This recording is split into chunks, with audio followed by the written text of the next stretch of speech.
Bismillahirrahmanirrahim. Inilah kitab yang membicarakan sebelum alam ini dijadikan. Bermula Allah menjadikan nyawa Muhammad, lalu Tuhan melihat ke depan, tiada sesuatu yang dilihatnya. Kemudian melihat ke belakang, ke kanan, dan ke kiri, namun tiada melihat sesuatu pun. Sedangkan ia ingin disembah dan dipuji, tidak ada yang memuji dan menyembahnya. Maka dijadikanlah dirinya di dalam dirinya. Kemudian melihat ke atas dan dikatakannya, keluarlah nur. Inilah rahasianya Muhammad. Melihat ke atas jadilah arsy, melihat ke bawah jadilah rahasianya. Kemudian Tuhan melihat ke depan dan dikatakannya, keluarlah nur. Inilah nyawanya Muhammad. Melihat ke atas jadilah kursiya. Melihat ke bawah, inilah nyawanya. Kemudian Tuhan melihat ke kanan dan dikatakan, keluarlah nur menjadi hatinya Muhammad. Melihat ke atas inilah surga, melihat ke bawah menjadi hatinya. Kemudian Tuhan melihat ke kirinya, dikatakannya, keluarlah suatu nur. Inilah misalnya Muhammad. Melihat ke bawah jadilah misalnya. Kemudian Tuhan melihat ke belakang dan dikatakannya, keluarlah suatu nur yang menjadi akalnya Muhammad. Melihat ke atas jadilah lauh mahfuz. Melihat ke bawah jadilah akal Muhammad. Kemudian Tuhan melihat ke bawah dan dikatakannya, keluarlah suatu cahaya. Inilah bayang-bayangan Muhammad. Melihat ke atas inilah hati kecil. Melihat ke bawahnya jadi rupa. Kemudian Tuhan melihat ke dalam dirinya. Inilah yang menjadi hatinya Muhammad. Inilah yang dinamakan halus. Melihat ke atas, inilah yang menjadi rasa. Melihat ke bawah, inilah yang menjadi air mani. Kemudian Tuhan melihat ke sekelilingnya. Dikatakannya, huwa. Menyebarlah cahayanya, maka jelaslah nur Muhammad. Di dalam cahayanya laut, kenyataannya Allah Ta'ala di dalam cahayanya Muhammad. Dikatakannya dirinya Tuhan, maka dinampakkan dirinya Tuhan di hadapan Muhammad. Kemudian Tuhan berkata, jadi adakah engkau yang menjadikan dirimu sehingga engkau melupakan nyawamu disujudkan di Baitul Mawjudi? Maka berkatalah Muhammad, engkau baru kulihat, maka sebaiknya kita masing-masing bersembunyi. Barang siapa yang didapat, itulah yang menjadi hamba. Yang tidak dapat diketemukan, itulah yang menjadi Tuhan. Bersembunyilah engkau Muhammad terlebih dahulu, aku yang mencari. Maka bersembunyilah Muhammad di wajah, di ingatan, di akal. Namun setiap persembunyiannya senantiasa diketemukan oleh Tuhan. Berkatalah Muhammad, bersembunyilah aku yang mencari. Maka bersembunyilah Tuhan di waktu 5. Namun Nur Muhammad tidak menemukannya. Maka berkatalah Tuhan, carilah aku sungguh-sungguh. Kemudian Tuhan berpindah menyembunyikan dirinya di rahasia. Juga Muhammad tidak menemukannya. Sehingga Muhammad berseru, di manakah engkau bersembunyi? Sedangkan suaramu kedengaran tapi aku tak melihat. Maka Tuhan berkata, aku bersembunyi di rahasia. Lalu Muhammad mencarinya di rahasia, namun Muhammad tidak dapat membuka matanya, dikarenakan cahaya terang yang tidak dapat ditembus, sehingga Muhammad berkata, "Sudahlah, nyatakanlah dirimu, engkaulah yang menjadi Tuhan." Maka berkatalah Tuhan, "Mana tanda kepercayaanmu dan di mana letak berdiri kepercayaanmu?" Maka dikatakanlah Muhammad, "Asyhadu an la ilaha illallah."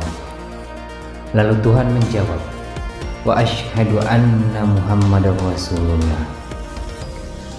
Ketahuilah olehmu Muhammad, rupa itu sifatku dan nama bagimu, waktu itu sifatmu. Berkatalah Muhammad, "Bagaimana sehingga wajah itu namaku, sedangkan adalah sifatmu?"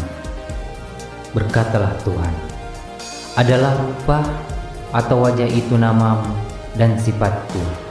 Karena itulah aku ingin disembah, dipuji, dikenal, dikasihi, digembirain, sedangkan semua itu tidak dapat dilakukannya. Sehingga dengan demikian kujadikan diriku dalam diriku. Waktu itu namaku dan sifat itu rupaku. Sebab aku jugalah yang sembah diriku.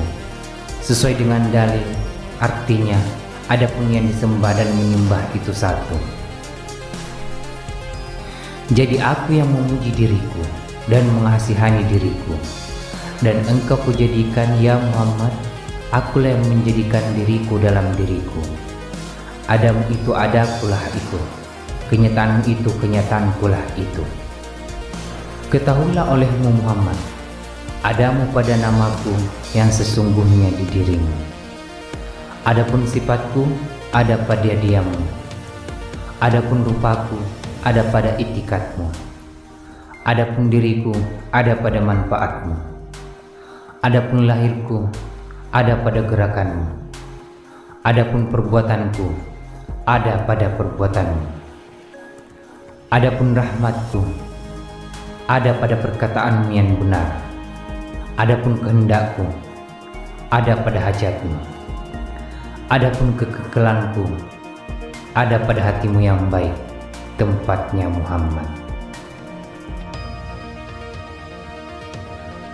Fungsi-fungsi yang dibebankan Allah Subhanahu wa Ta'ala. Fungsi rahasia, kebenaran dan alam. 2. Fungsi nyawa, penglihatan dan namaku. 3.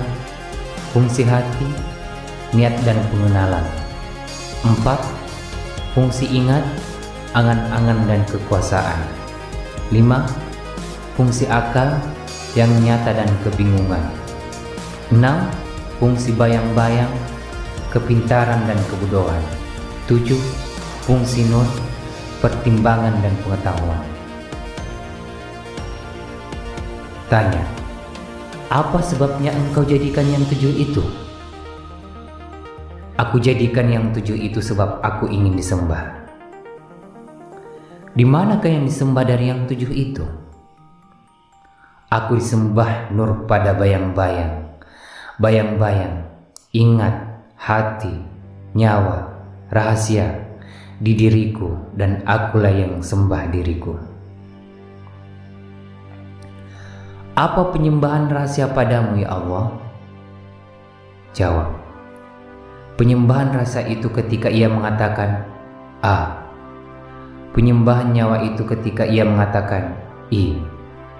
Penyembahan hati itu ketika ia mengatakan U. Penyembahan ingat itu ketika ia mengatakan H.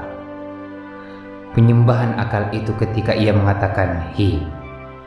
Penyembahan bayang-bayang itu ketika ia mengatakan Hu.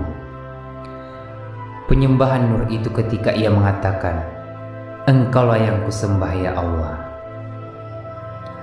Adapun kenyataan rahasia A, adapun kenyataan nyawa I, adapun kenyataan hati U, adapun kenyataan ingat H, adapun kenyataan akal Hi, adapun kenyataan bayang-bayang Hu, adapun kenyataan alif rasa nyawa Muhammad Mani. Adapun perbuatan Muhammad itu antara. Adapun yang dinamakan nama dirimu, artinya kita berdua berdiri, akulah itu Muhammad. Adapun yang dinyatakan engkaulah itu Muhammad, itulah dinamakan kata hidup tak mati, artinya yang disuruh dan yang menyuruh. Yang mengetahui hal itu serta dibenarkannya panjang umurnya dan disukai oleh para penguasa, dipercaya oleh orang lain, dihindarkan dari bahaya ujian Tuhan. Ketahuilah pula kemunculannya Nur. Nur muncul pada bayang-bayang, bayang-bayang muncul pada akal, akal muncul pada ingat, hati muncul pada nyawa, nyawa muncul pada rahasia, rahasia muncul pada Nur, Nur muncul pada Tuhannya. Dari situlah kita datang dan dari situ pula kita kembali.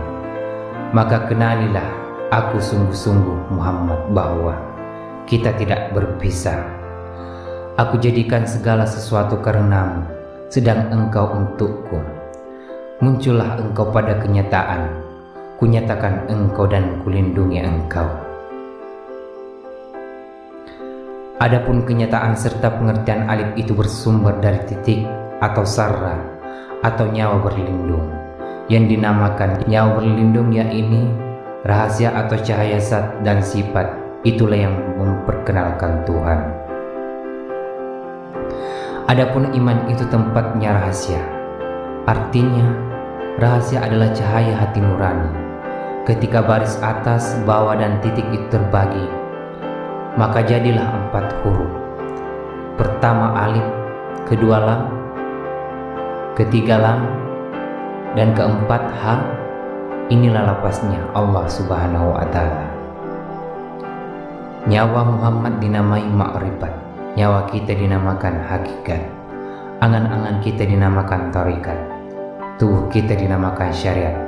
Ialah pengetahuan tentang pengenalan diri di dalam tubuh kita. Apabila nyawa itu melihat pada Allah Subhanahu wa Ta'ala, rahasia namanya. Apabila nyawa melihat kepada alam, iman namanya. Apabila nyawa melihat pada akhirat, nyawa namanya. Apabila nyawa melihat kepada dunia, badan jasmani namanya. Apabila nyawa melihat kepada badan jasmaninya, hati kecil namanya. Artinya, adapun ilmu pada Allah, kebodohan terhadap sesuatu. Adapun makrifat kepada Allah, menyangkal diri. Adapun bertauhid kepada Allah, keheran-heranan. Nabi Muhammad SAW berkata kepada Ali, ketahuilah bahwa keluar masuknya napas itulah yang dikatakan sembahyang batin. Selamanya tidak membedakan antara siang dan malam dan waktu tidur dan waktu jaga. Apabila napas keluar dikatakannya Allah. Apabila napas masuk dikatakannya Hu.